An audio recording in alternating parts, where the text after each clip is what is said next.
तो चलो अब बेसिक्स पढ़ लिए, अब चालू करते हैं चैप्टर 1 फटाफट। हेलो एवरीवन, क्या हाल है आप लोगों के? कैसे हो फुल बेटा? स्पीड बढ़ा देता हूँ। तो ये है हमारा पहला one shot for may 24 students. अब भैया मई है या जून है, जिस दिन मैं ये वीडियो रिकॉर्ड कर रहा हूँ बेटा, उस दिन तक तो ये क्लैरिटी नहीं आई थी। तो आइए, होने क्या वाला है, क्योंकि ये पहला वन शॉट है, कुछ चीजें क्लियर कर देते हैं, ग्राउंड रूल्स जो है वो क्लियर कर देते हैं। तो सुनो, समझो, ये बातें आपको हमारे रेगुलर जो बच्चे हैं उनको तो पता होगी, लेकिन आज जो बाकी भी बच्चे हमारे साथ जुड़े हुए हैं, जिनसे मिलना नहीं हो पाया अभी तक, उनको मैं बता देता हूँ कि ये सीरीज आपके पास कैसे आने वाली है। सो वन शॉट्स जो है ये मैं इसके बेटा, कर रहा हूँ जो काम आपका का पहला नहीं आज वाला हो जो रहा लेक्चर था है, इसलिए। उसमें अपन बात करने वाले हैं चैप्टर 1 के बारे में एंड चैप्टर 11 के बारे में। आई ऑलवेज से कि ये दो जो चैप्टर है ना बेटा, ये भाई भाई चैप्टर्स हैं, ठीक है? जब पढ़ना इन दो चैप्टर्स को लगातार पढ़ना, साथ में 1 के बाद सीधा आईसीआई का ये चैप्टर नंबरिंग बता रहा हूं आपको कि इसको साथ में लेके जाना, चीजें क्लैरिटी आपको बहुत अमेजिंग लेवल पे आएगी। इसके बाद जो हम और वन शॉट लेके आएंगे, वो वन शॉट कैसे होगा, वो किस किस चैप्टर का होगा? ये चैप्टर्स बड़े हैं, इंपॉर्टेंट है, इजी है, ठीक है? इसके अलावा मैं हमेशा अपने बच्चों को ये बोलता हूं कि बॉस सुनो, चैप्टर्स सारे डिफिकल्ट नहीं होते हैं, इजी चैप्टर्स भी है, और उससे भी आईसीआई सवाल पूछेगा तो यार अपने को क्यों पहले ही डिफिकल्ट से बुद्धि लगानी है, अपने को नंबर से मतलब है, कहीं से भी आए। तो आपके कोर्स के जो इजी सुपर से भी ऊपर इजी चैप्टर है, वो है चैप्टर नंबर 2, ऑडिट की प्लानिंग स्ट्रेटजी वगैरह की बातें करता है, कुछ ज्यादा पंगा इसमें है नहीं। फिर आएगा बेटा आपका चैप्टर 6, तो वैसे ही चिन्ना सा चैप्टर है, तुम लोगों ने कितने देखा, वन शॉट में करेंगे तो शायद 15-20 मिनट में तो खत्म हो जाना चाहिए चैप्टर, उसको साथ में लेके जाना। चैप्टर 7 थोड़ा सा बड़ा है 6 से, ठीक है? कुछ नए ऐसे आ गए थे जो एग्जाम में आने की संभावना बढ़ जाती है 7, और इसके साथ आप लोग जो चैप्टर करेंगे वो करेंगे चैप्टर 10, पुराना चैप्टर है, नया नहीं, ठीक है? कुछ खास चीजें बदली नहीं, क्वेश्चंस रिपीटेड होते हैं, एक और डिफिकल्टी है ना? तो इसका अपन सेकंड ग्रुप बनेगा, ठीक है? इन चैप्टर्स को आप एक साथ लेके जाइए। उसके बाद जो चैप्टर्स मेरे दिल के बड़े करीब हैं, जो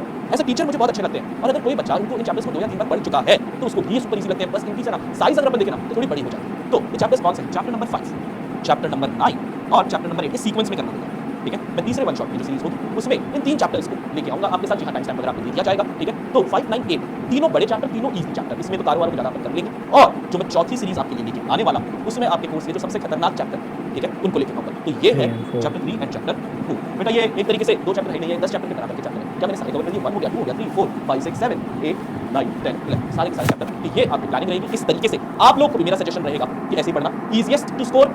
यहाँ पे 2 ही चैप्टर है, यहाँ पे 4 चैप्टर हो गए छोटे छोटे, इजी टू स्कोर। ये टेक्निकल चैप्टर आ गए तो पूरे नंबर, नहीं आए तो फिर नंबर 0 हो जाते हैं, ये ऐसे चैप्टर है। ये 3 ही बेटा बहुत अमेजिंग है। अब 3 एंड 4 की स्ट्रक्चर मैं आगे बताऊंगा, लेकिन ध्यान रखना इसमें सब कुछ डिफिकल्ट नहीं है, कोई 2 या 4 टॉपिक टोटल हैं जो डिफिकल्ट लेवल पे अपन बोल सकते हैं इसको। तो इनमें भी मैं आपको बताऊंगा कैसे पढ़ना है, इजी टॉपिक पे। ये आपकी सीए इंटरमीडिएट की जो ऑडिटिंग एंड एथिक्स है उसके अपन कैसे पढ़ सकते हैं, आपने अभी चालू किया है तो फर्स्ट, सेकंड और फोर्थ कर लेते हैं, उसके बाद थर्ड मैं ऐसा सजेस्ट करूँगा कि अभी नहीं करते हैं, बट देखते हैं अभी जैसे फ्लो जाता है और जैसे हमारी बात होगी उस पर डिपेंड करता है कि क्या क्या करना है। फर्स्ट, सेकंड और फोर्थ तो अभी आपने कर ही लिया ऑलमोस्ट, तो वो तो हम रिवीजन में पहले वीडियोस कर ही लेते हैं। उसके बाद आई विल थिंक आपको बोलूँ कि 11 चैप्टर करो, बराबर?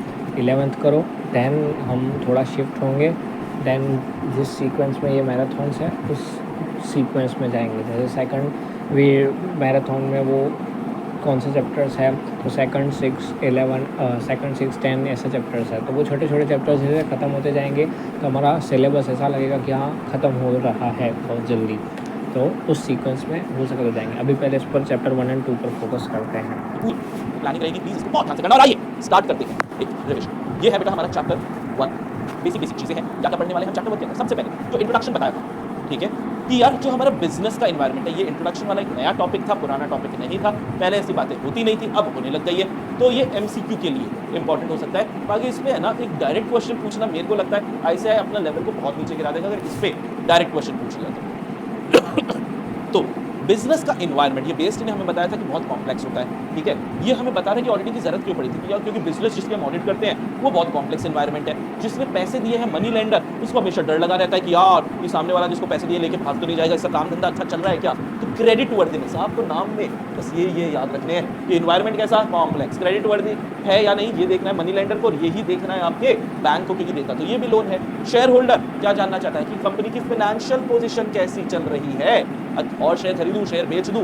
गवर्नमेंट को सिर्फ एक ही नाटक है यार, हमारा टैक्स का पैसा टाइम पर आ जाए। इंश्योरेंस कंपनी के लिए दिक्कत क्या है कि जो क्लेम वगैरह कंपनी ने मांगे हैं वो सही तो है, झूठे तो क्लेम नहीं है। ये सारी चीजें, ये बाहर के लोग जो स्टेक होल्डर्स हैं, ये चाहते हैं कि यार ये सारी इंफॉर्मेशन रिलायबल हो, और इनको देखकर अगर ऑडिट हो गई तो कॉन्फिडेंस भी बढ़ेगा कि यार चीजें सही ही चल रही है। और सभी के सभी चाहते हैं कि यार जो फाइनेंशियल स्टेटमेंट है ना वो true and fair. Financial statement के साथ 2 शब्द जुड़ जाते हैं बेटा, वो शब्द क्या है? True and fair. तो ये एक बार रीड कर लो, पॉज कर दो यहीं पे और एक बार बोल लो, इसके बाद जिंदगी में इसको करने की जरूरत नहीं है। हाँ, ये बहुत ही ज़्यादा ईज़ी चीज़ है। जैसे सर ने बोला, सर ने तब May 24 के लिए बोला था, इसलिए मैं अभी जैसे मैंने पेपर्स वगैरह देखे तो मैं ये बता रहा हूँ कि ये MCQ के लिए भी इम्पोर्टेंट नहीं है। बस ये बेसिक्स है कि क्यों ऑडिट आना चाहिए था। हम अकाउंट्स तो बना ही रहते हैं, सारे कंपनीज़ वगैरह सब ठीक है अकाउंट्स बनाने थे, लेकिन वो सही से बना रहे हैं कि नहीं, ये सब चीज़ ये बहुत इंपॉर्टेंट है, क्योंकि उस अकाउंट्स पर भरोसा करके ही मनी लेंडर पैसा देता है, बैंक पैसा देती है, शेयर होल्डर्स इन्वेस्ट करते हैं।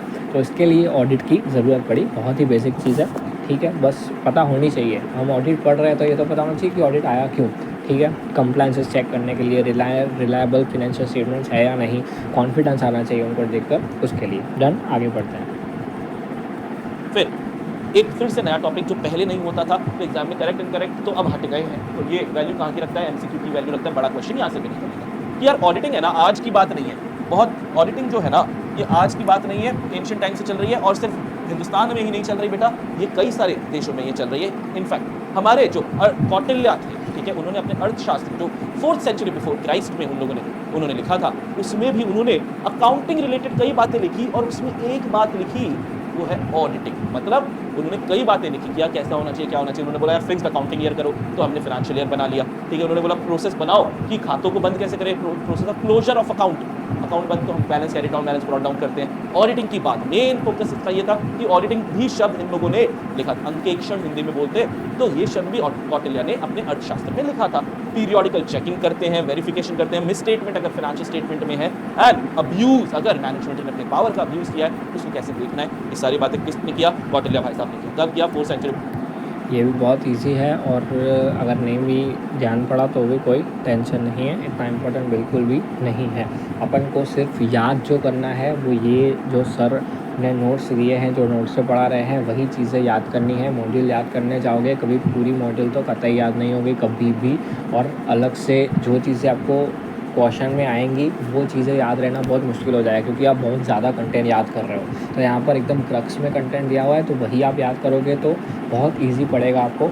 एंड सेकंड चीज़ क्या है कि आपको पेपर में जो लिखना है वही चीज़ें सर पढ़ाते हैं, और इससे क्योंकि मैंने पढ़ा हुआ है, मैंने मॉड्यूल भी पढ़ी हुई है, तो मैं आपको समझा सही से सकूँगा, क्योंकि इसमें समझने के लिए कंटेंट मेरे को लगता है हो जाएगा, बट अगर नहीं भी होता तो मैं समझा तो आपको दे ही रहा हूँ, बट याद आपको यही चीज़ें करनी है। मैं आपको आगे बोलता जाऊँगा, यहाँ पर अभी कोई चीज़ याद नहीं करनी है, बस पढ़ लो एक बार और फिर इसको देखने की भी ज़रूरत नहीं है।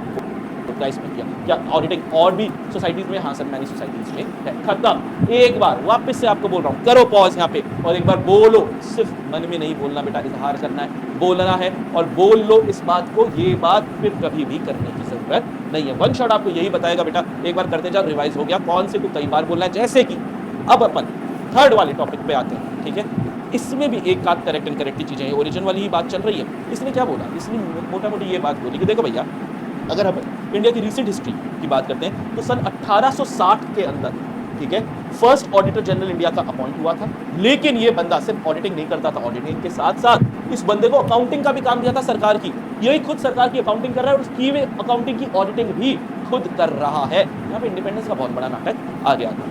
ऐसे का बेटा एक फेव, यहाँ पर इंडिपेंडेंस का क्वेश्चन क्यों आया, जो अकाउंटिंग कर रहा है वही ऑडिट कर रहा है, वही अकाउंट्स चेक कर रहा है। अगर हम देखने जाए कि हाँ तो ये सही है, क्योंकि जो अकाउंटिंग कर रहा है उसको पता है कि मैंने अकाउंटिंग की है, मैंने यहाँ पर ऐसे ऐसे किया है, तो वो अगर चेक करेगा तो सही से चेक कर सकता है। लेकिन मेरे को एक चीज़ बता, कोई भी इंसान अपनी गलती मानता है? नहीं, वो अपनी गलती निकालेगा नहीं। जो चेक कर रहा है वो बोलेगा हाँ हाँ मैंने सब बढ़िया ही किया है, भले वो चेक करे या ना करे, वो बोलेगा हाँ मैंने चेक कर लिया, मैंने बढ़िया किया है, क्योंकि वही चेक कर रहा है। तो इसलिए अकाउंटिंग वाला और ऑडिटिंग वाला अलग होना चाहिए।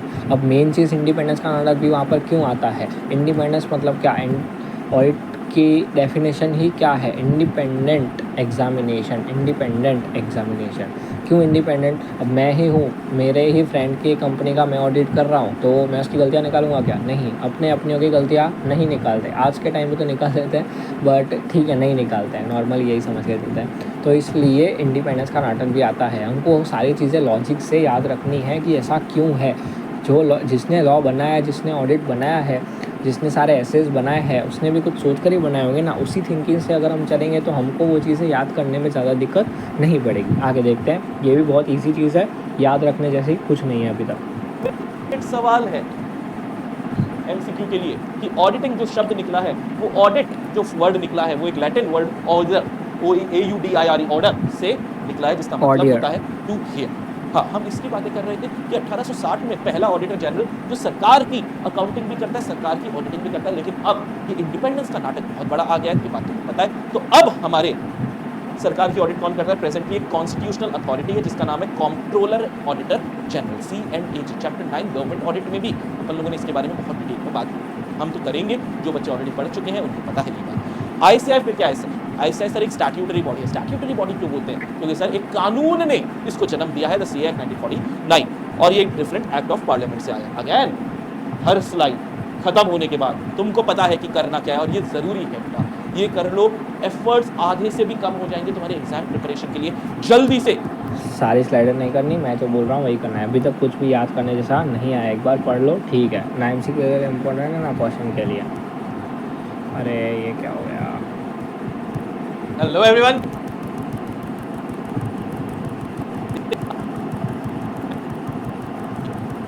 सॉरी गलती से दूसरा वीडियो चालू हो गया। फिर आते है कि करना क्या है, और ये जरूरी है बेटा, ये कर लो। एफर्ट्स आधे से भी कम हो जाएंगे तुम्हारे एग्जाम प्रिपरेशन के लिए। जल्दी से रीड कर लो। फिर आते हैं मीनिंग, ऑडिटिंग की डेफिनेशन। ये डेफिनेशन सालों से सेम चली आ रही है, ऑडिट के हर बच्चा तो कहीं से भी पढ़ा है। आई एम डैम श्योर कि तुमको ये डेफिनेशन एकदम तुम्हारे रगों में बस रही होगी कि ऑडिटिंग क्या है सर? एक एग्जामिनेशन। ऑडिटिंग क्या है सर? सर ये एक एग्जामिनेशन है। अच्छा सर, कोई भी कर सकता है क्या? देखो यार, मैं अगर अपनी वाइफ की कंपनी की ऑडिट करने जाऊंगा तो नहीं कर सकता। क्यों नहीं कर सकता? क्योंकि सर मैं इंडिपेंडेंट नहीं रह पाऊंगा, और ऑडिटिंग में अपने को चैप्टर 11 जो अपन इसके बाद लेके जाने वाले हैं, वो अपने को एक ही बात सिखाता है। क्या सर? इंडिपेंडेंस मेंटेन करना बहुत जरूरी है, और अगर इंडिपेंडेंस मेंटेन नहीं हो पाए तो भैया टाटा बाय बाय कर दो। ऐसे को अपने को और करनी नहीं है ऐसी जगह। तो ऑडिटिंग क्या है बेटा? ऑडिटिंग एक इंडिपेंडेंट एग्जामिनेशन, नॉर्मल एग्जामिनेशन नहीं, इंडिपेंडेंट एग्जामिनेशन की है। सर किसकी? तो बेटा ध्यान रखना, फाइनेंशियल इंफॉर्मेशन की। फाइनेंशियल स्टेटमेंट नहीं लिखा गया है, फाइनेंशियल इंफॉर्मेशन लिखा गया है। सर फाइनेंशियल इंफॉर्मेशन की इंडिपेंडेंट एग्जामिनेशन। तो ये फाइनेंशियल इंफॉर्मेशन हमें कहाँ से मिलती है? सर ये इन्फॉर्मेशन को बुक्स ऑफ अकाउंट से मिलती है, फाइनेंशियल स्टेटमेंट से मिलती है। वो एक जरिया है, सबसे बड़े जरिया है, लेकिन वो एक सिर्फ जरिया है। इसके अलावा भी बहुत सारी जगह होती है जहाँ से इन्फॉर्मेशन मिल सकती है, और जहाँ से भी इन्फॉर्मेशन मिले हमको उस इन्फॉर्मेशन का करना क्या है? हमको उस इन्फॉर्मेशन का करना है independent examination.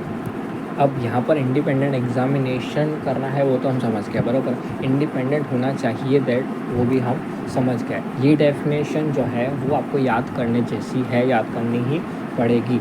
Audit is an independent examination of financial information of any entity, whether profit-oriented or not, irrespective of its size and legal form, and when such an examination is conducted with a view to express an opinion thereon। अब इसको धीरे धीरे समझते हैं। पहले मेरे तरीके से समझ लेते हैं, फिर सर के तरीके से भी समझ लेते हैं। So it will be repeated 2 times। तो पहले इंडिपेंडेंट एग्जामिनेशन होनी चाहिए, वो समझ गया। अब financial information, financial statements and information में क्या डिफरेंस है? फाइनेंशियल इन्फॉर्मेशन एक वाइड टर्म है। फाइनेंशियल स्टेटमेंट्स किससे बनते हैं मेरे को बताओ। अपन फाइनेंशियल स्टेटमेंट्स मतलब बैलेंस शीट और P&L बनाते हैं, समझो। अब इंटर के अकाउंट के सिलेबस में आपने पढ़ा हुआ है कि फाइनेंशियल स्टेटमेंट्स हम बनाते हैं, बैलेंस शीट और P&L। अब वो कहाँ से बनाते हैं? वो हम बनाते हैं ट्रायल बैलेंस में से। ट्रायल बैलेंस कहाँ से आता है? ट्रायल बैलेंस हमारा बनता है लेजर्स से। अब लेजर्स कहाँ से आते हैं? तो लेजर्स के लिए हम एंट्रीज जर्नल एंट्रीज पास करते हैं, उससे वो लेजर में जाती है, लेजर से ट्रायल बैलेंस बनता है, ट्रायल बैलेंस से हमारे फिनेंशियल स्टेटमेंट्स मतलब बैलेंस शीट P&L बनते हैं। तो अगर मेरे को एक चीज़ बताओ कि आपने एंट्रीज ही नहीं देखी हुई, आपने लेजर्स ही नहीं देखे हुए, कौन से है उसमें क्या एंट्रीज पड़ी हुई है, तो आप क्या फिनेंशियल स्टेटमेंट्स का ऑडिट कर लोगे? नहीं। सिर्फ फिनेंशियल स्टेटमेंट को, सिर्फ बैलेंस शीट P&L को देखकर आप क्या ही ऑडिट कर लोगे, क्या ही चेक कर लोगे कि ये सही है कि नहीं? आपको क्या पता कि कौन सी एंट्री गलत पड़ी हुई है? आपको क्या पता कि कौन सा लेजर अलग फालतू बनाया हुआ है, वो असलियत में एग्जिस्ट ही नहीं करता? कौन सा एसेट सिर्फ लिखा हुआ है, हमको क्या पता वो है या नहीं? कोई बिल्डिंग लिखी हुई है 60 लाख की, हमको पता है क्या वो है या नहीं? जब उसकी एंट्रीज देखेंगे, उसके डॉक्यूमेंट्स देखेंगे, वो सारी चीज़ें वेरीफाई करेंगे, तब हम बोल सकते हैं कि हमने ऑडिट किया है, कि हाँ सब कुछ बरोबर है, बरोबर। लेकिन हमने ये सब देखा ही नहीं हुआ, सिर्फ फिनेंशियल स्टेटमेंट्स देख रहे हैं, सिर्फ मेरा PP लिखा हुआ है, एसेट लिखा हुआ है 60 लाख रुपए का, तो हम कुछ वेरीफाई कर पा रहे हैं क्या? नहीं। इसलिए हम फिनेंशियल स्टेटमेंट्स का ऑडिट नहीं करते हैं, फिनेंशियल इन्फॉर्मेशन का ऑडिट करते हैं। फिनेंशियल इन्फॉर्मेशन में सब कुछ आ जाता है, सारे books of accounts, ledgers, entries, documents, invoices, ये वो खर्चे के इन्वॉइसेस, सेल्स के इन्वॉइसेस, परचेज के, कैश के वाउचर, ये वो सब आ जाते हैं। तो तो वो सारी चीज़ों की हम ऑडिट करते हैं, राइट। अब फिनेंशियल इन्फॉर्मेशन का ऑडिट करते हैं, इंडिपेंडेंट एग्जामिनेशन करते हैं, वो भी हो गया। ऑफ एनी एंटिटी, सिर्फ क्या कंपनी की ऑडिट होती है क्या? नहीं, एक पार्टनरशिप फर्म की भी ऑडिट होती है, एक सोल प्रोप्राइटरशिप की भी ऑडिट होती है, अगर वो एक स्पेसिफाइड टर्नओवर को एक्सीड कर जाता है या ऐसी लिमिट्स को, right. F any entity whether profit oriented or not, अगर वो ट्रस्ट है जो कि प्रॉफिट के लिए धंधा नहीं कर रही, सिर्फ लोगों के भले के लिए कर रही है, कुछ लेके बेच रही है, उससे जो प्रॉफिट आ रहा है वो दूसरों में बांट दे रही है, गरीबों में बांट दे रही है, किसी की हेल्प कर रही है, तो वो प्रॉफिट ओरिएंटेड नहीं है।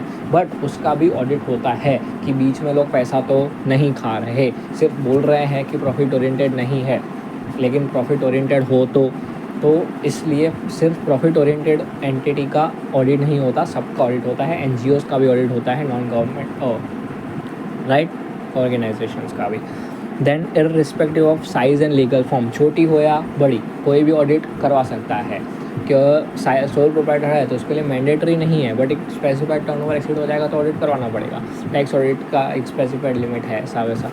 और irrespective of size and legal form मतलब वही चीज़ हो गई, कंपनी है, सोल प्रोप्राइटर है, पार्टनरशिप है, ये सब है। एंड साइज़, छोटी हो या बड़ी, ऐसा ज़रूरी नहीं है कि सिर्फ बड़ी ऑडिट करवाएंगी। छोटी वाली को बैंक से लोन लेना है तो 10 करोड़ के 1 करोड़ के बिजनेस करती है, ऐसी ही सोल प्रोप्राइटर को बैंक से लोन लेना है तो वो भी ऑडिट करवाएगी, राइट। तो वो भले छोटी है तो साइज़ से कोई फ़र्क नहीं पड़ता, ऑडिट होती है।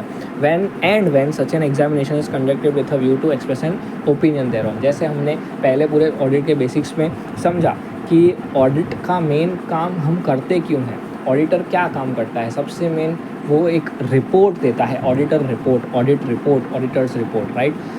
उस रिपोर्ट में वो क्या देता है, अपना ओपिनियन देता है। चैप्टर 8 में भी हमने पढ़ा हुआ है ओपिनियन के बारे में, कितने प्रकार के ओपिनियन होते हैं, डिस्क्लेमर और क्वालिफाइड, वो सब हमने पढ़ा हुआ है, राइट।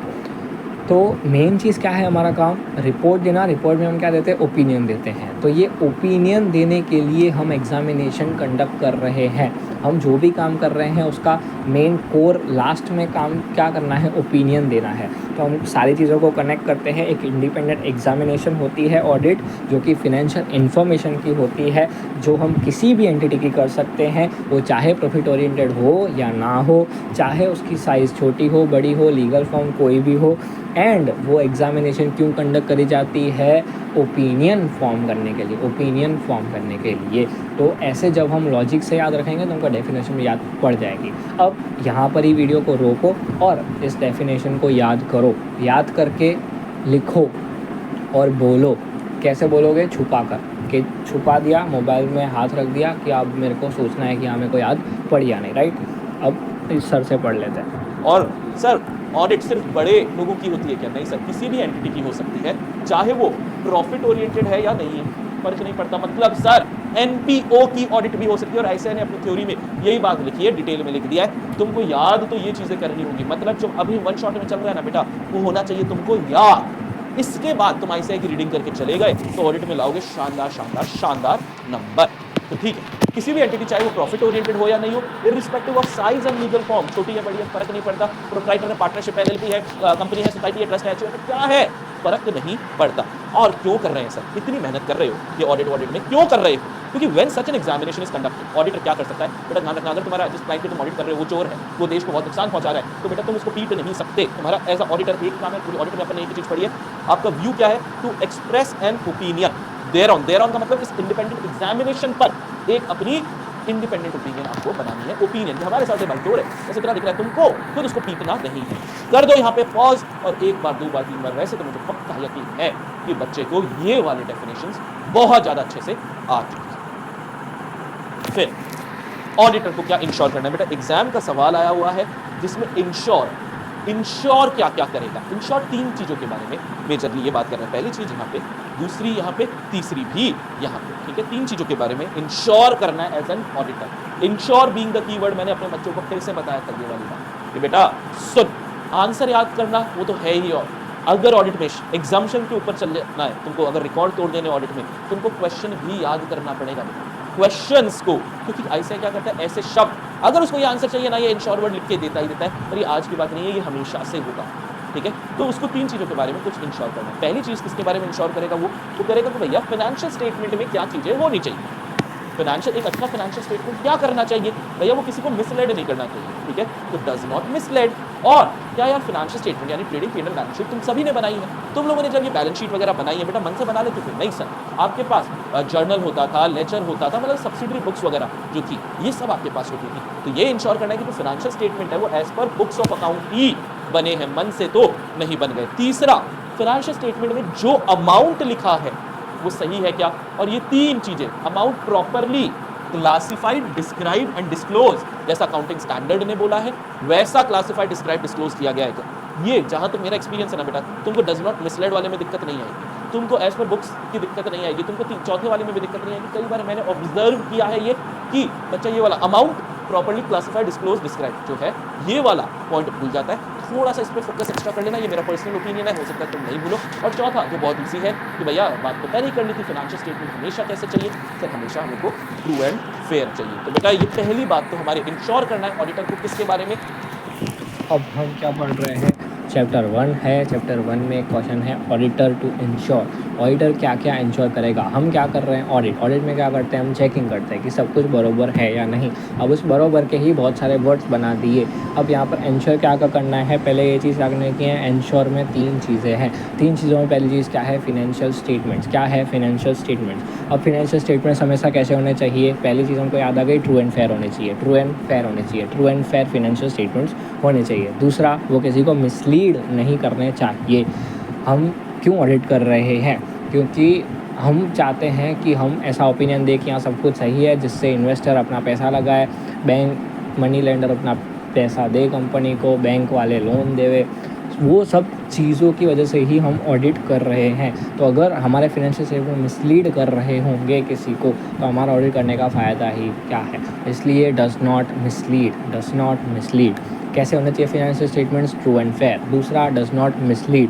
अब फाइनेंशियल स्टेटमेंट्स किसके हिसाब से बनते हैं, बुक्स ऑफ अकाउंट्स के। तो क्या उसके हिसाब से है या नहीं, पता चले बुक्स ऑफ अकाउंट्स के हिसाब से हमारे बैंक में पैसे पड़े 1 करोड़ रुपए, पर हमने बता दिया 10 करोड़, तो उसका ऐसा नहीं होना चाहिए। तो हमको ये चीज़ चेक करनी है कि वो as per books of accounts है या नहीं। और चौथा, हमको क्या करना है, ये याद पड़ा भी या नहीं पड़ा, ठीक है, amounts are properly described, disclosed and classified as per accounting standards. जो भी अकाउंटिंग स्टैंडर्ड्स लगते हैं उसके हिसाब से amounts classified, described and disclose होने चाहिए। वर्ड्स को बार बार बोलो, जितनी ज़्यादा बार बोलोगे उतनी ज़्यादा बार दिमाग में प्रोफेशनल लैंग्वेज घुसेगी, वही जितनी घुसेगी उतने पेपर में लिख के आओगे, राइट। तो ये 4 चीज़ें याद करो फिनेंशियल स्टेटमेंट्स में। 4 में से जितनी याद पड़ी 1 2 उतना सेंटेंस में लिख के आने का। 3 पॉइंट्स है, पहला पॉइंट हमने पढ़ लिया फिनेंशियल स्टेटमेंट्स, फिर दूसरा ऑडिटर को ये बात इंश्योर करनी है, 3 चीज़ों के बारे में चीज़ें इंश्योर करनी है। पहला, फाइनेंशियल स्टेटमेंट के बारे में 4 चीज़ें इंश्योर करनी है। क्या आप लोगों ने पॉज करके यहाँ पे 4 चीज़ें इंश्योर कर ली क्या बेटा? वन शॉट देख रहे हो उसका मतलब नहीं है कि सिर्फ मैं प्रवचन देता जाऊँ और तुम देखते जाओ, तुमको साथ में रिविजन करना है, नहीं तो टाइम याद करना है। पॉज करो, बोलो, और फिर अपन चलते हैं कि सर फर्स्ट पॉइंट तो हो गया। सेकंड पॉइंट क्या बोलना चाह रहा है कि यार ऑडिटर को और क्या इंश्योर करना है, उसको ये इंश्योर करना है कि जो भी जर्नल एंट्रीज लिखी गई थी, अकाउंटिंग एंट्रीज वगैरह जो भी लिखी गई थी, मन से लिखेंगे नहीं सर, वो भी supported by sufficient and appropriate audit evidence होने चाहिए। अब जो बच्चा ऑडिट अच्छे से पढ़ के आया, पहली बार ऑडिट नहीं देख रहा है, तो उसको पता है ऑडिट एविडेंस हमेशा हमेशा हमेशा अपने को कैसे चाहिए सर, हमेशा हमेशा हमेशा हमको चाहिए वो sufficient and appropriate audit evidence चाहिए। और रेक्टिफिकेशन भी पढ़ के आए हुए, एक कंप्लीट ओमिशन वाला नाटक होता है ना कि भैया देखना है कोई भी जर्नल एंट्री या अकाउंटिंग एंट्री जो लिखी जानी चाहिए थी वो लिखी गई है, कुछ ओमिट तो नहीं हुआ। बेटा फाइनेंशियल स्टेटमेंट का जो पिछले वाला स्लाइड था, 4 पॉइंट इंश्योर क्या करना है फाइनेंशियल स्टेटमेंट के बारे में, मिसलेड नहीं करें, ठीक है, as per books of accounts हो। तीसरा, अमाउंट जो classified, describe, disclose accounting standard के हिसाब से financial statement true and fair हो। क्या तेरे दिमाग में वो क्लियर है? तो क्या तेरे साथ में ये भी क्लियर है कि जर्नल एंट्री सपोर्ट कैसा मिले, किसका मिले, सफिशिएंट एप्रोप्रिएट ऑडिट एविडेंस का मिले, और क्या मिले कि भैया कुछ भी ओमिशन तो नहीं हुआ। 3 में से 2 पॉइंट एकदम मेरे बच्चा एकदम एकदम एकदम क्लियर है या नहीं, जल्दी से मेरे को लिख के बताना, मैं तुम्हारे कमेंट्स जरूर देखता हूँ। और अब एंट्रीज़ की बात करते हैं। जैसे मैं ऑडिट करने जाता हूँ तो एंट्रीज़ भी देखता है, एंट्रीज़ को हम मैच करते हैं। जैसे परचेज़ की एंट्री है, purchase to vendor, purchase to creditor, तो वो परचेज़ कितने की है, समझो 10,000 की है, तो वो 10,000 का प्रॉपर इन्वॉइस होना चाहिए जो कि जिससे हमने परचेज़ किया है वो हमको इनवॉइस देता है। हमने अगर किसी को सेल किया, अगर वो एंट्री मैं चेक कर रहा हूँ तो उसका प्रॉपर इनवॉइस होना चाहिए। तो वो इनवॉइस क्या है? That is an audit evidence. कौन सा audit evidence? Sufficient and appropriate audit evidence. अगर मैं बोलूँ कि सामने वाले मेरे को 10,000 रुपया टू प्रेम ऐसा लिख के मेरे को कागज़ में दे दिया, तो क्या वो मेरा sufficient and appropriate audit evidence है? क्या वो मेरा इनवॉइस है? नहीं, मेरे को प्रॉपर इनवॉइस चाहिए जिससे मेरे को that is my audit evidence, right. जैसे फॉर एग्जांपल अब डेप्रिसिएशन है, तो डेप्रिसिएशन कैसे निकला, तो उसका प्रॉपर ऑडिट एविडेंस होना चाहिए। डेप्रिसिएशन की जो एंट्री पड़ी वो कैसे कैलकुलेट हुआ, किस मेथड से कैलकुलेट हुआ, क्या वो आंसर सही है या नहीं, वो सब मैं क्या करूँगा। जैसे हमने पहले रिकैलकुलेशन पढ़ा था, राइट। तो वो मैं रिकैलकुलेट करूँगा, that will be also my audit evidence. और दूसरा कि उसकी मेरे को जो वर्किंग मिलेगी, कैसे वो डेप्रिसिएशन कैलकुलेट हुआ, that is also my sufficient and appropriate audit evidence. सिर्फ मैंने पूछा कि हाँ मैनेजमेंट ने डेप्रिसिएशन सही गिना है, तो उन्होंने हाँ बोल दिया, तो that is my sufficient appropriate audit evidence नहीं। उसकी ना क्वालिटी अच्छी है, ना ही वो सफिशिएंट है, राइट। तो sufficient and appropriate audit evidence हमको हमेशा चाहिए। अब एंट्रीज़ हमने 3 चीज़ें पढ़ी एंश्योर में। ऑडिटर क्या क्या इंश्योर करेगा? पहला हमने फिनेंशियल स्टेटमेंट्स के बारे में 4 चीज़ें पढ़ी, दूसरा हम एंट्रीज़ के बारे में पढ़ रहे हैं। तो एंट्रीज़ कैसी होनी चाहिए? भूल नहीं जाना है एंट्री करना। जैसे हम कई बार देखते हैं मैनेजमेंट ने हमको ज़्यादा इन्वॉइसेस दिए होते हैं ऑडिट में, 100 इन्वॉइसेस दिए और एंट्रियाँ 90 ही पड़ी है, बोलो। तो 10 एंट्रीज़ नहीं पड़ी, 10 एंट्रीज़ करना भूल गए उस इन्वॉइसेस की, तो हमको फिर वो एंट्रीज़ पढ़वानी पड़ती है कि देखो ये एंट्रीज़ आपने नहीं डाली है। तो वो एंट्रीज़ ओमिटेड नहीं होनी चाहिए, एंट्रीज़ ही डालना भूल गए, राइट। और दूसरा वो सपोर्टेड होना चाहिए by sufficient appropriate audit evidence. तीसरा क्या है? इन्फॉर्मेशन। कौन सी इन्फॉर्मेशन? Financial information. कैसी होनी चाहिए? क्लियर एंड अनएम्बिगुअस होनी चाहिए, क्लियर एंड अनएम्बिगुअस होनी चाहिए। 3 चीज़ें हमने पढ़ी। ऑडिटर क्या क्या इंश्योर करेगा? Financial statements which does not mislead, are as per books of accounts, are true and fair, and amounts are properly described, disclosed and classified. दूसरी चीज़ हमने एंट्रीज़ के बारे में पढ़ी। एंट्रीज़ कैसी होनी चाहिए? Entries are supported by sufficient appropriate audit evidence and are not omitted, and entries are not omitted, भूल नहीं जाना एंट्रीज करना। और तीसरा इन्फॉर्मेशन। कौन सी information? Financial information clear and unambiguous होनी नहीं चाहिए। कैसी होनी? क्लियर एंड अनएम्बिगुअस होनी चाहिए। अनएम्बिगुअस मतलब हमको पता ही नहीं चल रहा कि क्या दिया है। जैसे उन्होंने मेरे को 100 इन्वॉइसेस दिए पर मेरे को तारीख के हिसाब से दिए ही नहीं। अब एंट्रीज तो तारीख के हिसाब से पड़ी हुई है, अब मैं कैसे दूसरा इन्वॉइस निकालूँ? वो निकल रहा है मार्च का, तीसरा इन्वॉइस निकाल रहा हूँ तो वो निकल रहा है दिसंबर का, चौथा इन्वॉइस निकाल रहा हूँ निकल रहा है अप्रैल का। तो ऐसे नहीं होता है। मेरे को क्लियर एंड अनएम्बिगुअस इन्फॉर्मेशन दो, right. Clear and unambiguous information होनी चाहिए, बरोबर। ये 3 चीज़ याद पड़ गए। इंश्योर वाला एक क्वेश्चन आ सकता है। जैसे क्वेश्चन आ सकता है कि ऑडिट की डेफिनेशन बताओ और ऑडिटर क्या इंश्योर करता है ये बताओ, तो 5 मार्क्स का क्वेश्चन बन सकता है। ऑडिट की डेफिनेशन भी आ गई और ये इंश्योर वाला पूरा नाटक आ गया 3 पॉइंट्स वाला, राइट। याद कर लो फटाफट वीडियो स्टॉप करके। is an independent examination of financial information. It's not financial statements था, it is financial information. तो सर जी जो इन्फॉर्मेशन ऑडिटर को मिलेगा, जो इन्फॉर्मेशन ऑडिटर को मिलेगा वो क्लियर होना चाहिए, अनएम्बिगुअस होना चाहिए। अनएम्बिगुअस मतलब डाउट वाउट उसमें कुछ नहीं होना चाहिए, एम्बिग्विटी नहीं होनी चाहिए, ठीक है, धुंधला नहीं होना चाहिए, सब क्लियर और अनएम्बिगुअस होना चाहिए, ठीक है। खत्म, पक्का। फाइनेंशियल स्टेटमेंट में 4 चीजें क्लियर है, मिसलेड नहीं करेगा, एज पर अकाउंट्स रहेगा। तीसरा अमाउंट जो है क्लासिफाइड, डिस्क्राइब, डिस्क्लोज एएस के हिसाब से होगा। चौथा ट्रू एंड फेयर होगा। जर्नल एंट्रीज की जो अपन बात कर रहे हैं, entry supported by audit evidence जो सफिशिएंट एप्रोप्रिएट होनी चाहिए, ओमिटेड नहीं होना चाहिए। तीसरा इन्फॉर्मेशन क्लियर एंड अनएम्बिगुअस। कितना समय लगेगा? अगर तू इंटरमीडिएट की तैयारी कर रहा है तो तेरे को तो नहीं लगना चाहिए। कर दे पॉज, जल्दी से 3 याद कर। 3 याद करेगा उसके बाद ही अनपॉज करना।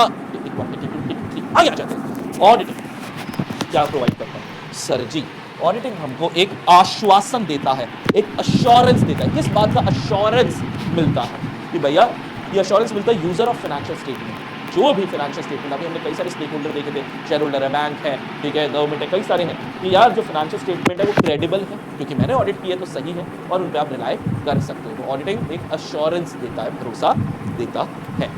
फिर आगे एक क्रेडिबल है क्योंकि मैंने ये चीज़ याद करने जैसी नहीं है, पर समझ लीजिए कि ऑडिट, अब जैसे मैंने, अब हम भी ऑफिस में क्या करते हैं कि एक दूसरे की कंपनी के बारे में बात करते हैं कि हाँ हम चेक कर रहे हैं कंपनी का सब कुछ सही है, अच्छे से कंपनी काम कर रही है, बढ़िया ग्रो कर रही है। हम जो भी चेक कर रहे हैं हम एक दूसरे को, मेरे सीनियर्स एक दूसरे से शेयर कर रहे होते हैं कि हाँ ये कंपनी है तो हाँ ये अच्छी है, इसमें आप इन्वेस्ट कर सकते हो, लिस्टेड कंपनी है तो हाँ उसके शेयर्स परचेज़ करो। ना कोई बोलेगा कि नहीं अभी लॉस में है, यहाँ लॉस में है पर प्रॉफिट दिखाया हुआ है, तो आपको अगर अच्छी दिख रही है फिर भी इन्वेस्ट मत करो, क्योंकि मैंने अंदर जाके चेक करके आया हूँ तो मेरे को पता है कि कंपनी कैसी है। तो ऑडिटिंग एक क्या करता है, एक एश्योरेंस प्रोवाइड करता है, एक आश्वासन प्रोवाइड करता है। समझ जैसी चीज़ है, याद करना कुछ नहीं है इसमें। तो डन, ऑडिट किया आगे। तो सही है और उन पे आप रिलाय कर सकते हो। तो ऑडिटिंग एक अश्योरेंस देता है, भरोसा देता है। फिर आते हैं घटिया से टॉपिक पे।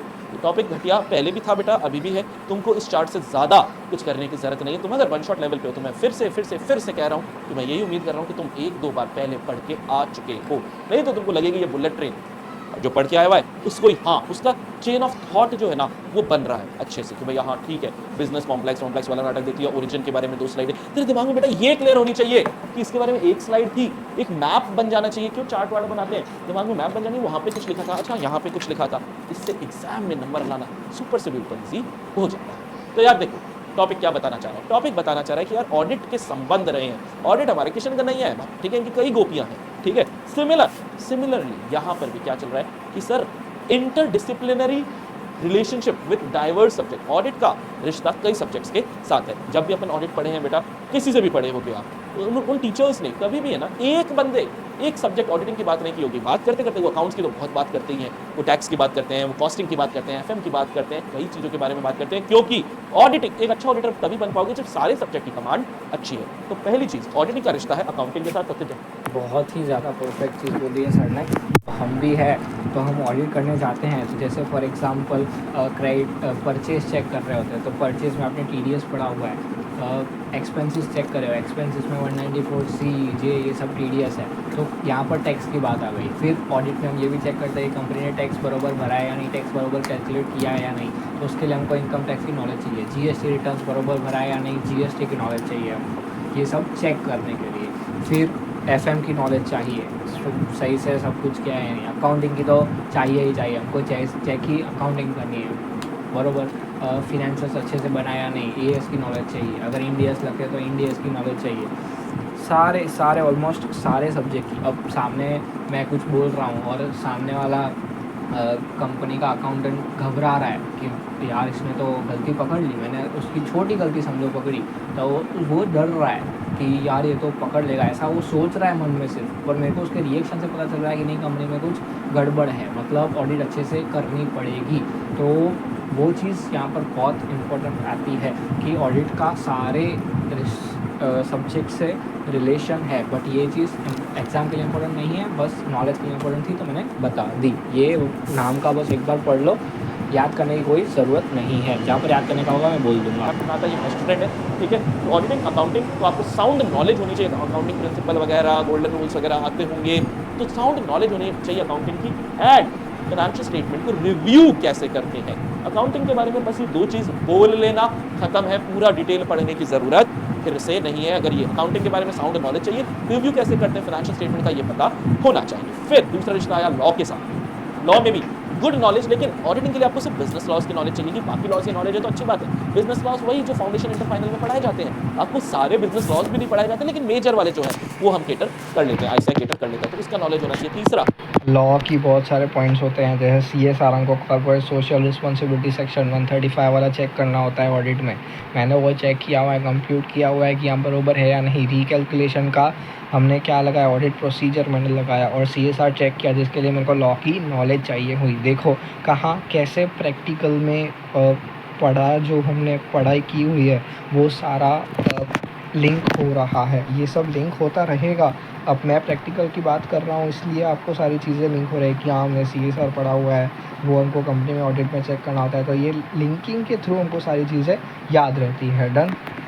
कॉस्टिंग अपन मेजरली प्रोडक्शन लिंक होती है, तो प्रोडक्शन कॉस्ट सिस्टम समझोगे। फिर इकोनॉमिक्स के साथ क्या रिश्ता है कि sir ji you need to be familiar with economic environment of the client. हमने ऐसे 315 का नाम भी पढ़ा था बेटा, 315 जो बच्चा फिर पढ़ के आया, पहली बार नहीं देख रहा है, वो ऐसे 315 से ऐसे टेंशन नहीं लेगा, और उसको पता होगा उसका नाम क्या है कि identifying and assessing risk of material misstatement through understanding the entity and its environment. तो ये इकोनॉमिक एनवायरमेंट भी आ जाता है इसके अंदर। फिर नेक्स्ट रिश्ता है बिहेवियरल साइंस से। बिहेवियरल साइंस में क्या रिश्ते चल रहे हैं सर? इनके रिश्ते ये चल रहे हैं कि मान लो ऑडिटर को देखते अकाउंटेंट भाग गया, मैनेजमेंट भाग गया, सब भाग गए, या हमने बोल जैसे ही कुछ पूछा उसके पसीने छूट गए, हमें आइडिया लगेगा कि कुछ तो गड़बड़ है। तो सर बिहेवियरल साइंस के साथ क्या रिश्ता? आपको नॉलेज ऑफ ह्यूमन बिहेवियर पता होना चाहिए कि लोग कब कब कैसे कैसे रिएक्ट करते हैं। फिर आपका स्टैटिस्टिक्स एंड मैथमेटिक्स के फाउंडेशन में आपको पढ़ाई तो उससे भी रिश्ता है, क्योंकि सर स्टैटिस्टिकल सैम्पलिंग, आप लोगों ने अगर सैम्पलिंग ऐसे 530 पढ़ लिया है, आपको पता है अपन statistical and non statistical sampling लेते हैं बेटा। तो स्टैटिस्टिकल सैम्पलिंग लेने के लिए स्टैटिस्टिक्स के हथियार लगेंगे, मैथ्स के हथियार लगेंगे, और साथ में जैसे वेरिफिकेशन ऑफ इन्वेंट्री हुआ, आपको ये भी पता है कि अपन सारी इन्वेंट्री को वेरीफाई नहीं करते हैं, यहाँ पे भी आप स्टैटिस्टिक्स मैथमेटिक्स को यूज कर सकते हो। फिर डेटा प्रोसेसिंग, आजकल सारा डेटा हमको इलेक्ट्रॉनिक मोड पे मिलता है ना, कौन हाथ से अकाउंट्स लिखता है? तो EDP, electronic data processing accounting जो होती है, ईडीपी अकाउंटिंग, उसको भी ऑडिटर को पता होना चाहिए। और फाइनली जो फाइनेंशियल मैनेजमेंट में आप टॉपिक्स पढ़ते हो उसका भी ज्ञान होना चाहिए, जैसे working capital management, fund flow, ratio, capital budgeting, इसका ज्ञान होना चाहिए। इन सब के साथ ऑडिट के रिश्ते हैं, इससे ज्यादा करने की फिर कह रहा हूं आपको जरूरत नहीं है, क्योंकि जहां जरूरत होगी वो मैं आपको पक्का से बताऊंगा। फिर ऑब्जेक्टिव, अगेन एग्जाम के लिए एक बहुत शानदार, बहुत तगड़ा सवाल, ये इम्पोर्टेंट टॉपिक है। एक क्वेश्चन ऐसा भी आ सकता है कि ऑडिटर क्या क्या इंश्योर करता है और ऑब्जेक्टिव्स ऑफ ऑडिट क्या है, या objectives of audit and benefits of audit, ऐसे कोई भी क्वेश्चन 5 मार्क्स का आ सकता है। 3 और 2 मार्क्स के अलग अलग 2 क्वेश्चन के लिए, जिसमें ये 2 मार्क्स का या 3 मार्क्स के लिए भी ये बहुत इंपॉर्टेंट क्वेश्चन बन जाता है। 5 मार्क्स में भी आ सकता है कि ऑडिट की डेफिनेशन और ऑब्जेक्टिव्स ऑफ ऑडिट बता दो, ऐसे क्वेश्चंस आए हुए हैं, इसलिए ये चीज़ें याद करनी है। अब क्या है देखो, ऐसे 200 क्या बोलता है? Overall objective of an independent auditor and conduct of an audit in accordance with ऐसे। ऑडिट कैसे कंडक्ट होगा, जैसे स्टैंडर्ड्स ऑफ ऑडिटिंग में बताया हुआ है। हमको अपने दिमाग से नहीं खेलना है, हमको सारी चीज़ें ऑडिट की कहाँ से पता चलेगी? ऐसे से पता चलेगी, वही लगानी है। यस, अपना प्रोफेशनल जजमेंट तो लगाना ही है, बट एसेस के हिसाब से हमको ऑडिट करना है। ये ऐसे का नाम इतना याद रखने की ज़रूरत नहीं है, बस ऐसे 200 भी लिख दोगे तो भी चलेगा। डन। ऑब्जेक्टिव्स ऑफ ऑडिट क्या है? ये दोनों बहुत इंपॉर्टेंट है। पहला तो हमेशा हम कौन सी एश्योरेंस देते हैं? रीज़नेबल एश्योरेंस देते हैं। कभी भी हम कंपनी में अगर 1 लाख ट्रांजेक्शन्स है, अब रिलायंस में तो समझ लो भाई कम से कम 10 करोड़ जितने तो ट्रांजेक्शन होंगे। अब कोई भी ऑडिटर जाएगा, चलो पूरे साल में उसको 100 लोग भी भेज दो तो भी क्या वो 10 करोड़ एंट्रीज चेक कर पाएंगे? क्या नहीं। इसलिए कभी भी कोई भी एंटिटी में हम एब्सोल्यूट एश्योरेंस, मतलब गारंटी नहीं देते कि हाँ सब कुछ सही है। हम हमेशा क्या देते हैं? रीज़नेबल एश्योरेंस देते हैं। रीज़नेबल एश्योरेंस मतलब क्या? 50-60% से लेकर 80-90% परसेंटेज तक हम बोलते हैं कि हाँ चलो 70% सही है, 80% सही है। फिर भी हम एक वर्ड तो नहीं देते कि 80% सही है। ये तो मैं रीज़नेबल एश्योरेंस का मतलब बता रहा हूँ कि 50% से लेकर 90% तक हम बोल सकते हैं। वो भी डिपेंड करता है कैसी ऑडिट की है, कितनी ऑडिट की है, कैसी सैम्पलिंग ली है, वो सब पर। तो हमेशा हम कभी भी ये तो नहीं बोलते कि एकदम परफेक्ट है कंपनी, बट हम रीज़नेबल एश्योरेंस देते हैं, जिससे सामने वाले को भरोसा तो हो ही जाए कि हाँ ये बोल रहा है तो सही बोल रहा है, उतनी एश्योरेंस देते हैं। अब तो हमेशा कौन सी एश्योरेंस देते हैं? Reasonable assurance. हम क्या करते हैं? ओपिनियन देते हैं। किस में देते हैं? रिपोर्ट में देते हैं, राइट, ऑडिट रिपोर्ट में। तो ये 2 चीज़ें याद रख लो। टू ऑब्टेन रीजनेबल एश्योरेंस, अब किस चीज़ की reasonable assurance? That the financial statements as a whole.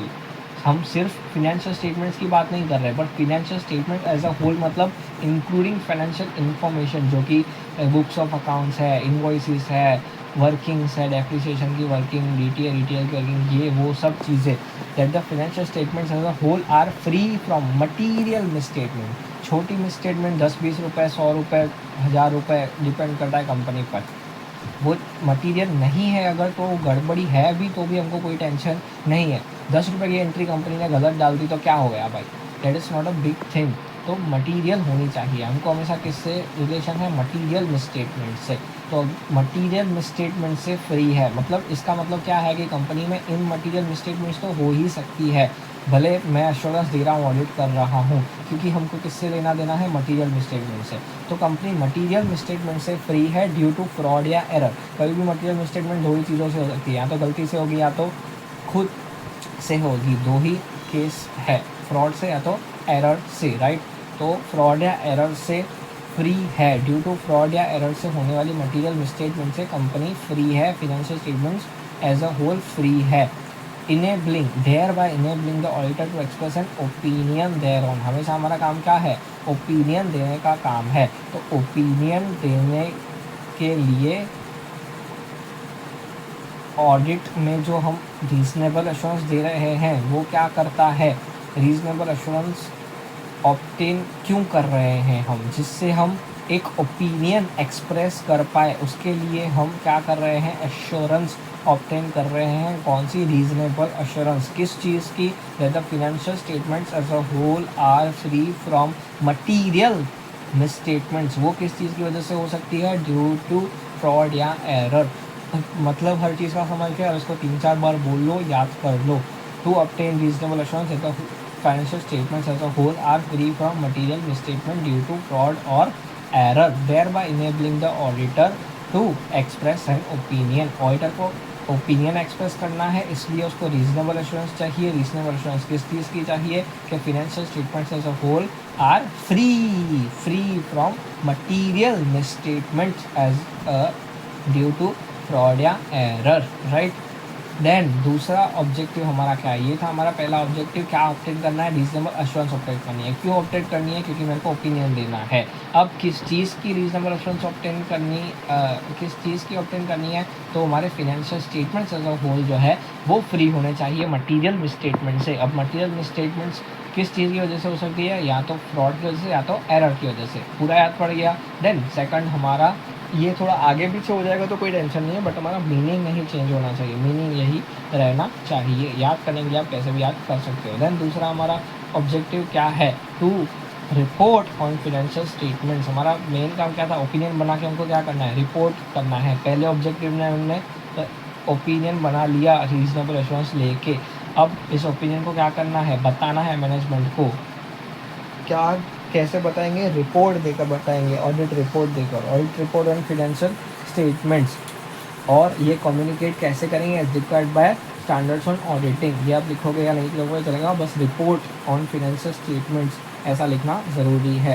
पहले में क्या कर रहे हैं, ओपिनियन बना रहे हैं, दूसरे में रिपोर्ट कर रहे हैं। ओपिनियन कैसे बनाया, रीजनेबल एश्योरेंस लेके। रीजनेबल एश्योरेंस क्यों ली, क्योंकि ओपिनियन एक्सप्रेस करना है। किस चीज़ की ली, कि financial statements of whole are free from material misstatement. Material misstatement किसकी वजह से हो सकती है, या तो फ्रॉड की वजह से या तो एरर की वजह से। अब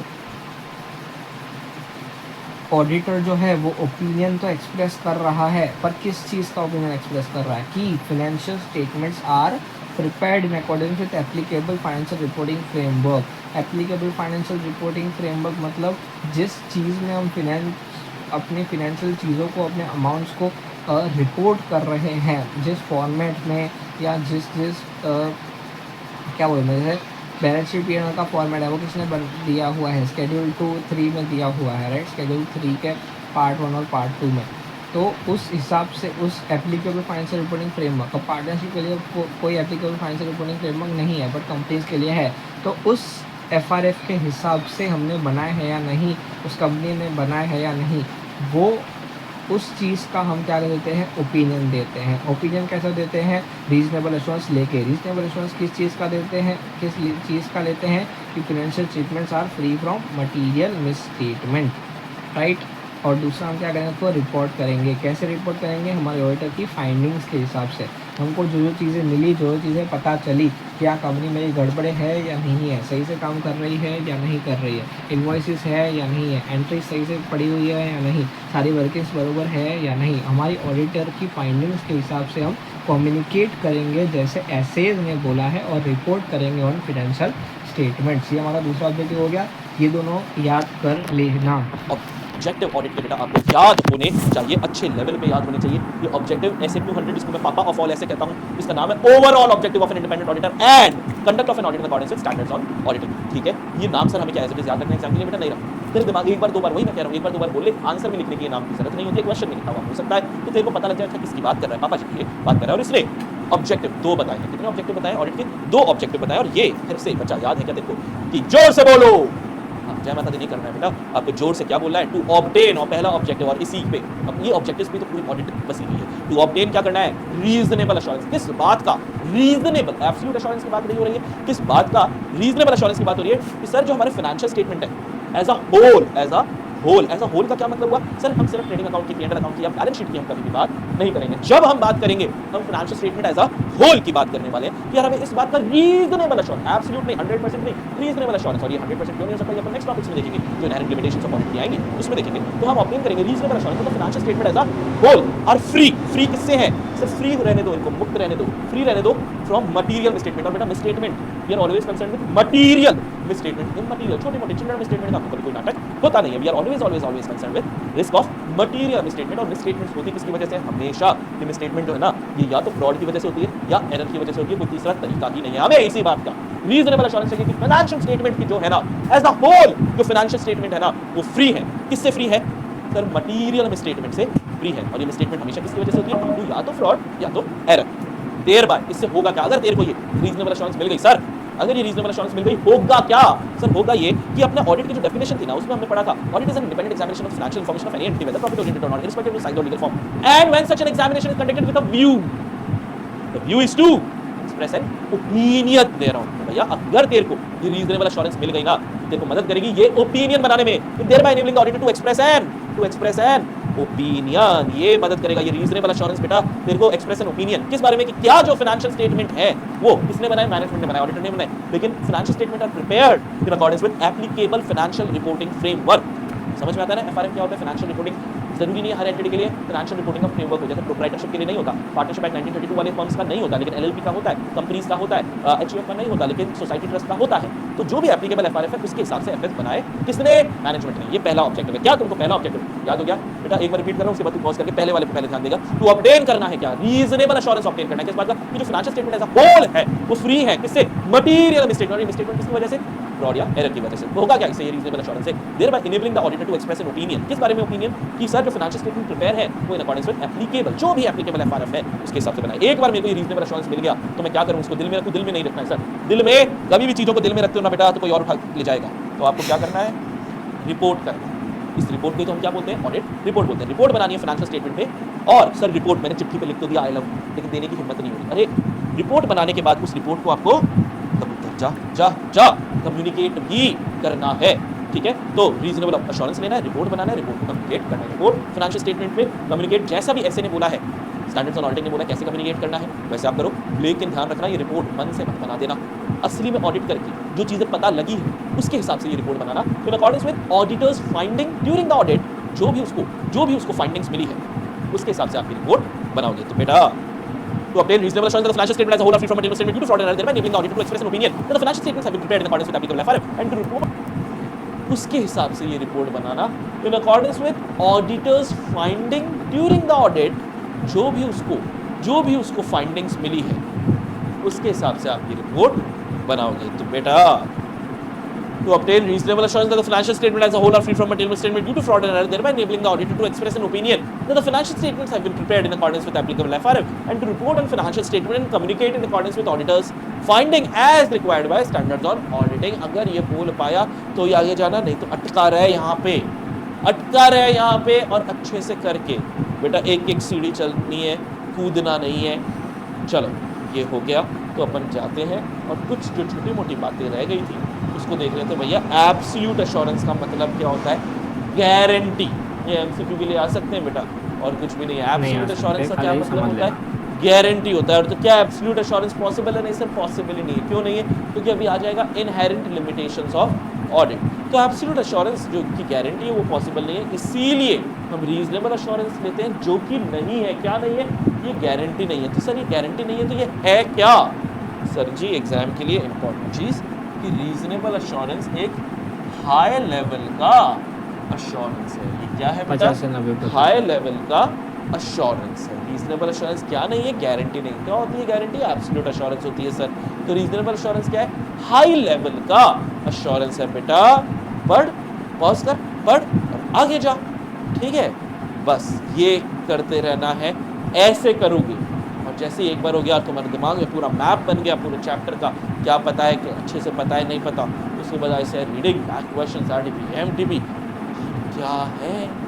कुछ नहीं है, इतना ही है, लिखना है बस। अब तेरे को करना क्या? पॉज करके लिखा कर, उससे राइटिंग प्रैक्टिस भी हो जाएगी। सेंटेंस पॉइंट 1, पॉइंट 2, पॉइंट 3 ऐसे ही लिखिए बेटा, पैराग्राफ्स नहीं लिखिए। क्लियर है? तो अब आते हैं अपन स्कोप ऑफ ऑडिट। इस पे आ रहे हैं ऑडिट का स्कोप। देखो बेटा, कोई भी काम करने का स्कोप है। जैसे आज मेरा ऑडिटिंग में पढ़ाता हूँ तो मेरा स्कोप क्या है, चैप्टर 1 से लेकर चैप्टर 11 तक जो ICAI के हैं वो पढ़ाने, ठीक है, ये स्कोप ऑफ वर्क है, ठीक है, ऑनलाइन पढ़ाने। वैसे आप भी जब ऑडिट करने जाओगे किसी भी एंटिटी में तो तुमको भी ये स्कोप तुम्हारे दिमाग में बहुत अच्छे से क्लियर होना चाहिए कि क्या करना है और क्या नहीं करना, किस दायरे में रह के काम करना है, किस दायरे के बाहर नहीं जाना। तो सुनो बेटा, स्कोप का फिर करेक्ट इनकरेक्ट तो हम हट ही गए, तो MCQ की वजह से एक चीज़ आ सकता है कि स्कोप का मतलब रेंज होता है या रीच होता है, ठीक है, मैं तो औकात बोलता हूँ लेकिन रेंज या रीच। ऑडिटर का पर्पस क्या है? Purpose of audit to enhance the degree of confidence of the intended user. ये इंटेंडेड यूजर कौन हुए थे? वही सर, वही शेयर होल्डर इंटेंडेड यूजर है, एम्प्लॉय, जो फर्स्ट स्लाइड में अपन ने पढ़ा था, government, regulatory authorities and bankers, ये सब इंटेंडेड यूजर होते हैं। इनको उनका कॉन्फिडेंस इंक्रीज हो जाएगा। तो बकवास एग्जाम के लिए इंपॉर्टेंट नहीं, एग्जाम के लिए स्कोप में बेटा यहाँ पे ICAI ने कुछ बदलाव किया था। पहले जो स्कोप्स थे उससे कुछ बदलाव किया। अब 4 नंबर के लिए सिर्फ 4 स्कोप दे दिए गए हैं। बेटा तुम्हारे अटेम्प्ट में ये देखो, ये ऊपर वाला जो अभी सर ने पढ़ा है वो अभी तक इम्पोर्टेंट नहीं है, बस वही चीज़ें रिपीट की हुई है, बहुत इजी भी है। स्कोप, रेंज रीच होता है। स्कोप फॉर एग्जांपल जब मैं अभी बताऊं तो हमारे पास, हमारे फॉर्म में जो कंपनीज़ है उसमें बहुत सारी कंपनी है जिसकी सब्सिडरीज़ का भी हम ही ऑडिट करते हैं, और बहुत सारी है जिसमें हम सब्सिडरीज़ का ऑडिट नहीं करते। तो अगर उस कंपनी के सब्सिडरीज़ के ट्रांजैक्शंस आते हैं या उनके साथ वाले कुछ भी हमको डाउट्स आते हैं कि ये क्या है, ये क्या है, ये क्या है, तो अगर तो वो सब्सिडरीज़ का ऑडिट हम कर रहे हैं तो हमको पूरा हक है उनके बारे में पूछने का। बट अगर हम उन सब्सिडीज़ का ऑडिट नहीं कर रहे तो हमको ऊपर से ही उस पर ध्यान देना होता है। दैट इज़ नॉट नेसेसरी कि मैं एक एक चीज़ को, एक एक ट्रांजेक्शन को डिटेल में जाकर देखूँ। अब ऑडिट है या रिव्यू है, अब रिव्यू आपने पढ़ा हुआ है, अभी चैप्टर 1 में आगे आएगा तो हम पढ़ेंगे। तो रिव्यू में क्या, एक लिमिटेड एश्योरेंस देना होता है, रीजनेबल एश्योरेंस भी नहीं देना होता। तो उसमें हम इतना डिटेल में जाकर नहीं पूछ सकते कि आपका ये क्या है, इस ट्रांजेक्शन ऐसा क्यों हुआ, ऐसी एंट्री क्यों पड़ी, ये वो, इतना डिटेल में नहीं पूछ सकते। तो हमारा स्कोप बहुत ज़्यादा इम्पोर्टेंट है। तो जैसे ही हम जब ऑडिट एक्सेप्ट भी कर रहे होते हैं ना, तब भी हम स्कोप की बात आती है। तो चैप्टर 2 में भी स्कोप की बात आएगी, चैप्टर 11 में भी आएगी, चैप्टर 1 में भी आई है। तो स्कोप में क्या क्या इंक्लूड होता है अब वो पढ़ रहे हैं, दैट इज़ इम्पोर्टेंट, बट इतना ज़्यादा भी इम्पोर्टेंट नहीं है, बट कर लेना इज़ अच्छा, राइट। तो 4 पॉइंट्स है, 4 में से पहले 3 ही याद करने जैसे हैं, चौथा करोगे नहीं करोगे, नॉट दैट मच इम्पोर्टेंट। ऐसा क्वेश्चन आ सकता है कि ऑडिट की डेफिनेशन बताओ और ऑडिट में क्या क्या इंक्लूड होता है ऑडिट के स्कोप में वो बताओ, राइट। तो स्कोप पढ़ रहे हैं अभी। आने की संभावना सुपर से भी ऊपर होती है, क्योंकि 4 नंबर के लिए 4 स्कोप दे दिए गए हैं। पहला, स्कोप को याद करने से पहले कुछ चीज़ें समझ लेनी जरूरी है। दायरा, बेटा एज अ ऑडिटर तुम क्या चाहोगे?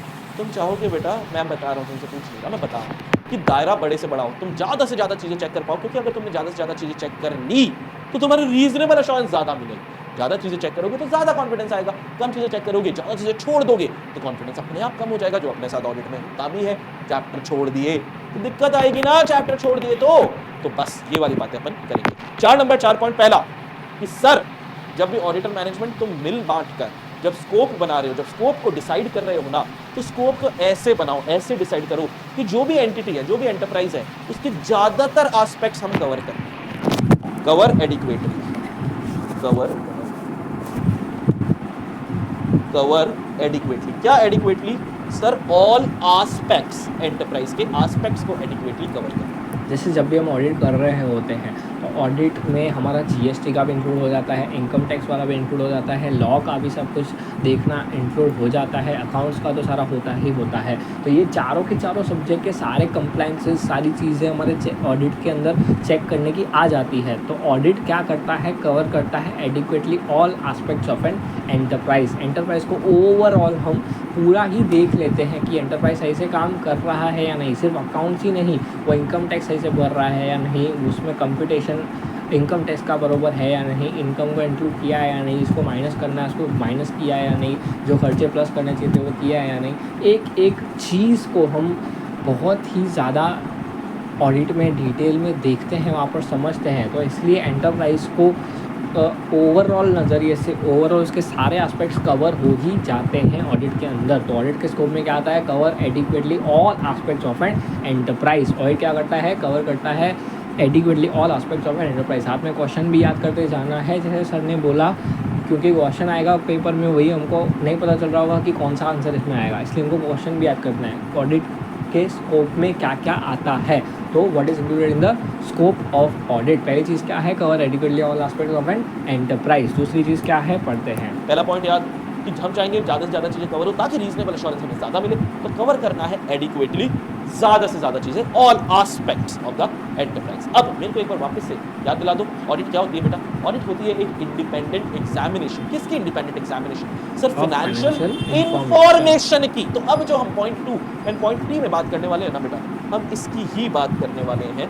हम इंफॉर्मेशन जो फाइनेंशियल इंफॉर्मेशन है उसकी पॉइंट 2 में भी एंड पॉइंट 3 में भी हम इस इंफॉर्मेशन की ही बात करने वाले हैं। पॉइंट 2 हमें सिखाएगा यार इंफॉर्मेशन मेरे को रिलायबल चाहिए, और पॉइंट 3 मुझे सिखाएगा कि इंफॉर्मेशन मुझे रेलेवेंट चाहिए। ठीक है, इंफॉर्मेशन, अगर बच्चा ऑडिट पढ़ा हुआ है पहले से, फिर से कह रहा हूँ, तुम सीधे तो नहीं आ गए ना मुंह उठा के वन शॉट देख लेते हैं, क्या पता पास हो ही जाए, हो सकता है हो जाए, ज्ञान डिटेल में नहीं है बेटा। आर्टिकलशिप में दिक्कत आएगी, सीए बन गया किसी भी तरीके से, ठीक है, तो भी प्रैक्टिकल नॉलेज में दिक्कत आएगी। फिर से आपको सजेशन ये दे रहा हूँ, उम्मीद यही कर रहा हूँ कि जब तुम यहाँ पे बैठे हो तो तुम पढ़ के आए हुए हो, डिटेल में पढ़ के आए हुए हो, क्योंकि ये तो हम सारी चीज़ें पढ़ेंगे वन शॉट में, कुछ भी नहीं छोड़ेंगे, लेकिन उसको कोई टेंशन मतलब मैं डिटेल पे पढ़ा रहा हूँ। अगर आपको ऐसा हो रहा है कि मैंने एक बार भी अच्छे से नहीं पढ़ा हुआ है, मैं आपको सारी चीज़ें डिटेल में ही कवर करवा रहा हूँ, चाहे टाइम लग रहा हो, राइट। तो मैं प्रैक्टिकल भी साथ में इंसाइट्स देता जा रहा हूँ, जिससे आपको पढ़ने में भी दिक्कत नहीं आएगी, एंड आगे चल के प्रैक्टिकल लाइफ में भी आपको लोग कहेंगे वाह वाह देखो इतना नॉलेज है, राइट। तो बस आपको ध्यान देते रहना है और टाइम देना है, राइट। आगे बढ़ते हैं। रैंक्स लाए हैं, ये वन शॉट में कुछ भी नहीं छोड़ेंगे, लेकिन उसको समझ में आएगा जो पढ़ा हुआ है, ठीक है। मेरे से नहीं, किसी से भी। हाँ सर, आप वालों को तो कुछ नहीं आता। रैंक्स लाए हैं, नंबर, आज भी आईसीआई में हाईएस्ट मार्क्स हमारे स्टूडेंट के, वही ना इंडिया रैंक 1 ही काम। तो सुन, आ जाओ, कवर करना है एडिक्वेटली क्या, ऑल एस्पेक्ट एंटरप्राइज का, ठीक है, कर लेंगे। अब फाइनेंशियल इंफॉर्मेशन रेलेवेंट, रिलायबल चाहिए। पहली बात हम रिलायबल की करते हैं। रिलायबल के साथ बेटा एक शब्द और जुड़े आएगा, और ये शब्द क्या है? ये शब्द है सफिशिएंट। रेलेवेंट के साथ कुछ नहीं जुड़ेगा। हमें फाइनेंशियल इंफॉर्मेशन पहले कैसे चाहिए? रिलायबल भी, भरोसे लायक भी चाहिए, और जितनी की जरूरत है वो पूरी चाहिए। सर सफिशिएंट भी चाहिए, भरोसे वाली भी चाहिए और सफिशिएंट भी चाहिए।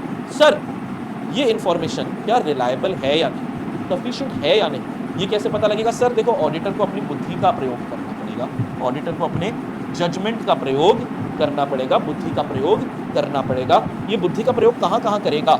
सर ये बुद्धि का प्रयोग वो करेगा जब वो अकाउंटिंग सिस्टम जो एंटिटी का है उसको चेक करेगा, जो एंटिटी के इंटरनल कंट्रोल्स है उनको चेक करेगा। चेक करेगा मतलब उनकी स्टडी करेगा, उसको असेस करेगा। तो क्या फाइनेंशियल इंफॉर्मेशन रिलायबल सफिशिएंट है या नहीं, इसका ऑडिटर जजमेंट रहेगा। और जजमेंट वो कैसे लेगा? स्टडी और असेस करके। किसको स्टडी असेस करके?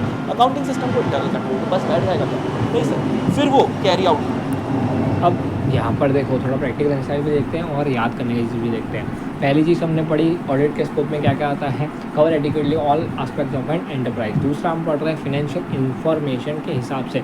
अब इन्फॉर्मेशन की हम बात कर रहे हैं, तो मैं अगर बोल रहा कि कंपनी ने मेरे को टैली की सारी एंट्रीज दे दी कि हाँ लोग आप चेक करो, पर करूँ चेक किसके साथ? उन्होंने मेरे को इन्वॉइसेस ही नहीं दिए।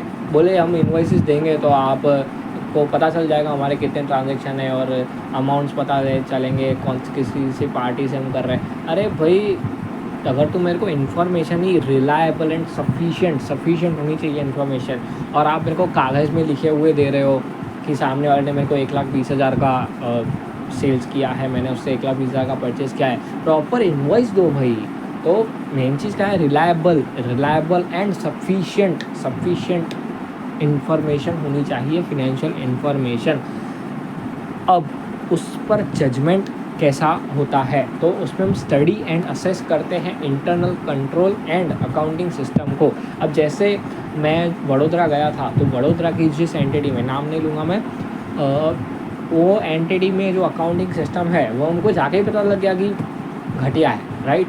तो उसमें हमको ज़्यादा अच्छे से ऑडिट करनी पड़ेगी, क्योंकि अगर अकाउंटिंग सिस्टम अच्छा नहीं है, अकाउंटिंग सिस्टम कैसे पता चला कि गंदा है। जैसे जो अकाउंट में है, अकाउंट्स डिपार्टमेंट में, उसमें है ही एक तो 5 एम्प्लॉयज़, उसमें इतनी बड़ी एंटिटी की एंट्रीज़ पड़ रही है। दूसरी बात, उसमें एंट्रीज़ उल्टी पड़ी हुई है, वही कुछ एंट्रीज़ रिवर्स की हुई है, फिर गलत डली हुई है, उसको सही किया हुआ है, ऐसी एंट्रीज डली हुई है। यहाँ अकाउंट्स डिपार्टमेंट को हम कुछ पूछ रहे हैं, उनको पता ही नहीं है कि कब ये एंट्री डाली थी, किस चीज़ की डाली थी, कुछ पता ही नहीं चल रहा उनको। या अकाउंट्स डिपार्टमेंट बदलता रहता है, सैलरी बहुत ज़्यादा बहुत कम देते हैं अकाउंट्स डिपार्टमेंट को, या ऐसा कुछ भी हो रहा है। तो उस सब से हमको क्या पता चल रहा है, अकाउंटिंग सिस्टम अच्छा नहीं है, इंटरनल कंट्रोल्स अच्छे नहीं है कंपनी के। तो जब इंटरनल कंट्रोल्स अकाउंटिंग सिस्टम अच्छा नहीं होगा तो हमको ऑडिट और ज़्यादा अच्छे से करनी पड़ेगी। हो सकता है हमको ओपिनियन भी क्वालिफाई करना पड़े, ओपिनियन हमको गलत देना पड़े कि हाँ कंपनी बरोबर काम नहीं कर रही, अकाउंटिंग सिस्टम अच्छा नहीं है। तो ये सब चीज़ें हमारे जजमेंट पर डिपेंड करता है। फिर ये हम क्या कर रहे हैं कि ये ऑडिट के स्कोप में इंक्लूड होता है कि financial information reliable and sufficient है या नहीं, वो चेक करना हमारे स्कोप में है। तो भटक नहीं जाना है, हम ऑडिट का स्कोप पढ़ रहे हैं, वहाँ पर फाइनेंशियल इंफॉर्मेशन रिलायबल है या रिलायबल एंड सफिशिएंट है या नहीं, वो हमको कैसे पता चलेगा कि जब हम हमारा जजमेंट लगाएंगे। जजमेंट किस चीज़ का, जिसमें हम स्टडी एंड असेस करेंगे एंटिटी के accounting system and internal control को, कैरी आउट करेंगे क्या, टेस्ट, इंक्वायरीज एंड प्रोसीजर्स। जब मैं पूछ करूँगा अकाउंटिंग सिस्टम से, तभी तो मेरे को पता चलेगा कि उनको आ रहा है या नहीं आ रहा है, उनको सब पता है या नहीं पता है। जब मैं अपने प्रोसीजर्स लगाऊंगा, रिकैलकुलेशन का प्रोसीजर लगाऊंगा फॉर रिकैलकुलेटिंग डेप्रिसिएशन की, उन्होंने सही से कैलकुलेट किया है नहीं, इंटरेस्ट की वर्किंग सही से की है या नहीं, इंड एस का कंप्लायंस किया है या नहीं, उस सब के लिए मैं प्रोसीजर्स लगाऊंगा चेक करने के लिए, इंक्वायरीज करूंगा, टेस्ट प्रोसीजर्स लगाऊंगा। तब तो मेरे को पता चलेगा कि financial information reliable and sufficient है या नहीं, राइट। तो ऑडिट के स्कोप में क्या इंक्लूड होता है कि financial information reliable and sufficient है या नहीं। Main cheese reliable and sufficient है या नहीं फाइनेंशियल इंफॉर्मेशन, वो चीज़ देखना आता है हमारे ऑडिट के स्कोप में। उसके बाद वाली जो भी चीज़ें हैं, स्टडी एंड असेस करना, वो सब उसके अंदर आती है। वो आप लिखो या नहीं लिखो तो अच्छी बात है, नहीं लिखो तो चलेगा। बट मेन चीज़ क्या है, पहला क्या है, एडिक्वेटली कवर और एस्पेक्ट्स ऑफ एन एंटरप्राइज। दूसरा क्या है, financial information reliable and sufficient है या नहीं, वो हमको चेक करना है। That is covered under the scope of audit. Then फिर वो कैरी आउट करेगा क्या, ऑडिट के पीआर, वो टेस्ट करेगा इन अकाउंटिंग सिस्टम पे, इंटरनल कंट्रोल पे, मैनेजमेंट वगैरह से इंक्वायरियाँ करेगा, और प्रोसीजर, कौन से प्रोसीजर है, ऑडिट के प्रोसीजर है, ये सारी चीज़ लगाएगा। और इससे जो जजमेंट मिला उससे पता लगाएगा कि क्या इन्फॉर्मेशन रिलायबल और सफिशिएंट है या नहीं।